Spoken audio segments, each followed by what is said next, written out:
Olá pessoal, aqui é Lucas Salvoni, sejam bem-vindos a mais um Tax Talks.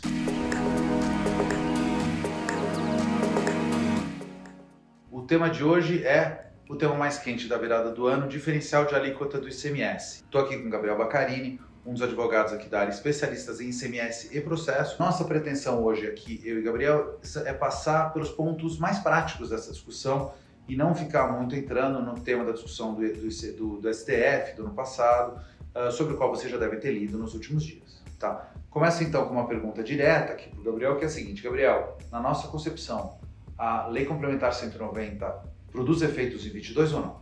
Pois é, esse tema do DIFAL, o ano começou bastante quente. Respondendo objetivamente sua pergunta, nós entendemos que a Lei Complementar 190 não tem efeitos ainda esse ano, só começa a valer em 2023. Os estados alegam que o DIFAL ele não representa um aumento da carga tributária, mas de forma bastante sucinta nós entendemos que o DIFAL não vale esse ano pelos seguintes motivos. O STF entendeu que, para valer, a Lei Complementar 190 deveria ter sido editada e publicada no ano passado, que não ocorreu.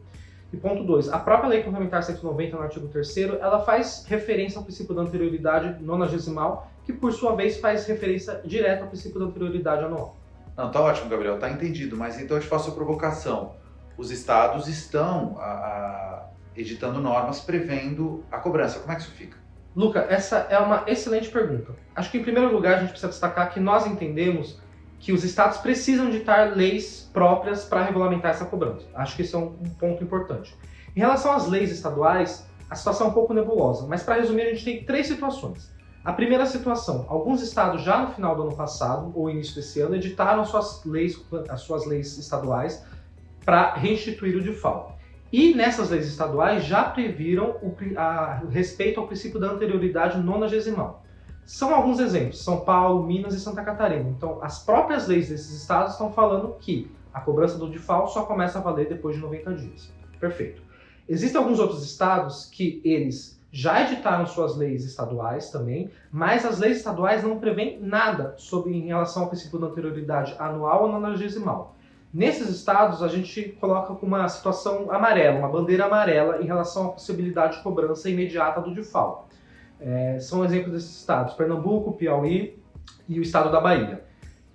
E por fim, existem alguns estados que ainda não editaram as suas leis internas para regulamentar a cobrança do DIFAL, como é o exemplo, por exemplo, do Espírito Santo.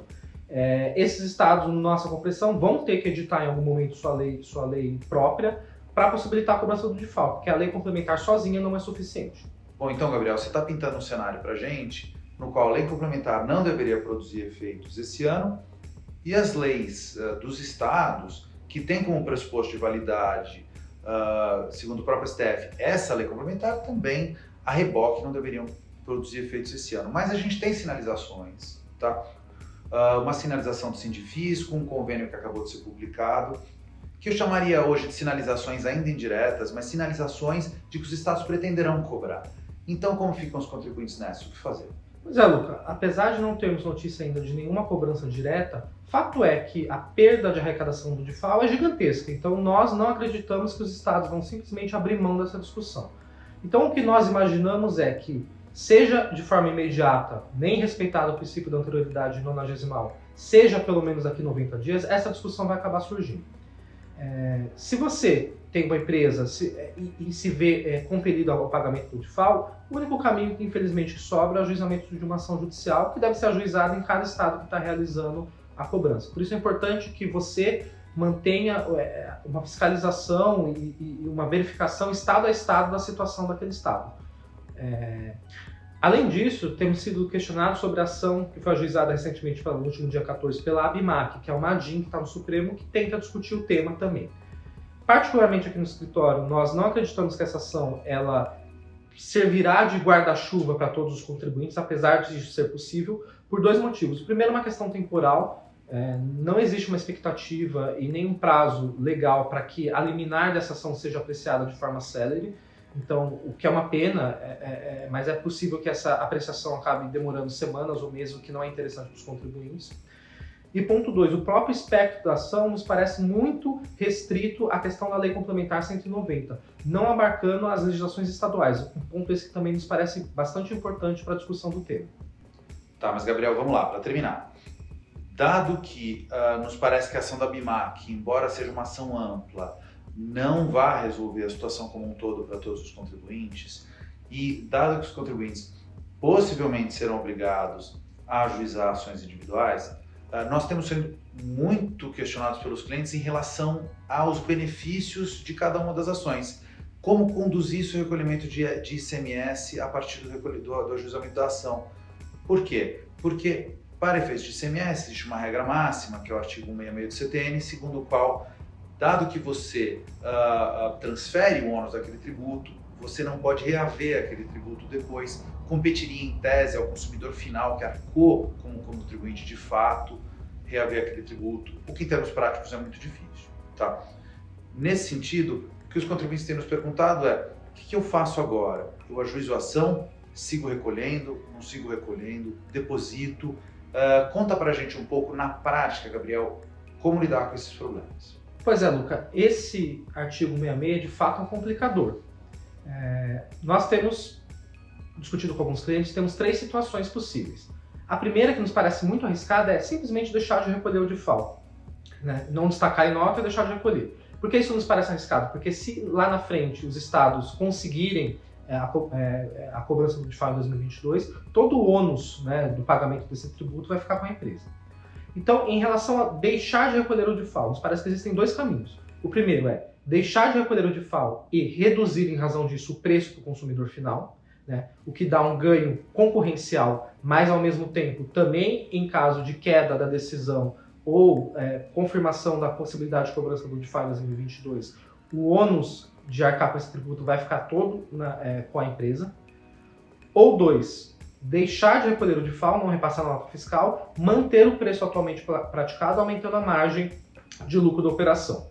Esse ponto nos parece um pouco mais conservador, porque ele garante, e esse valor pode ser provisionado, que caso os estados consigam manter a cobrança do DIFAL em 2022, que esse valor ele vai ser, a empresa vai ter caixa, vai ter recursos para arcar com esse valor desse ICMS.